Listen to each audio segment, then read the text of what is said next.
नमस्कार, स्वागत है आपका। आप इंडिया न्यूज का डिजिटल प्लेटफॉर्म देख रहे हैं। आपके साथ मैं हूं शबाब।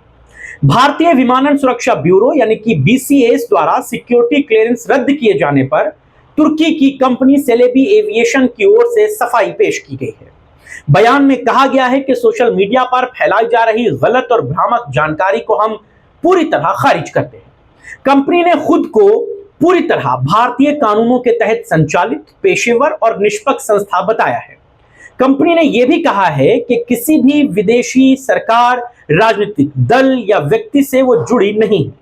आपको बता दें कि भारत सरकार ने तुर्की की ground handling service provider company Celebi aviation का सिक्योरिटी क्लियरेंस का करार तत्काल प्रभाव से रद्द कर दिया है। यह कदम राष्ट्रीय सुरक्षा के हित में उठाया गया है। इसकी पुष्टि एक आधिकारिक आदेश में की गई है। भारत के इस एक्शन के बाद तुर्की की कंपनी सेलेबी ने स्पष्ट किया है कि उसका स्वामित्व 65% अंतरराष्ट्रीय निवेशकों के पास है, जो Canada, America, Britain, Singapore, UAE और पश्चिमी यूरोप जैसे देशों से है।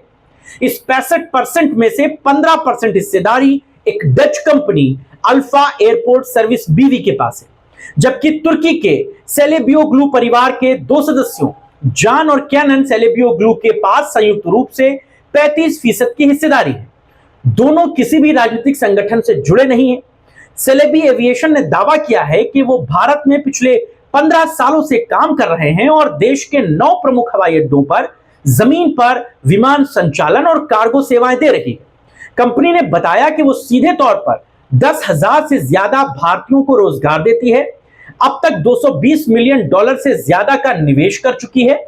सेलेबी ने सुमैये एर्दोआन, जो तुर्की के राष्ट्रपति एर्दोगन की बेटी हैं, उनसे किसी भी प्रकार के संबंध या स्वामित्व को सिरे से खारिज करते हुए इस बात को कहा है कि ना तो कंपनी में उनका कोई निवेश है और ना ही उनकी कोई भागीदारी। यह आरोप पूरी तरह निराधार है।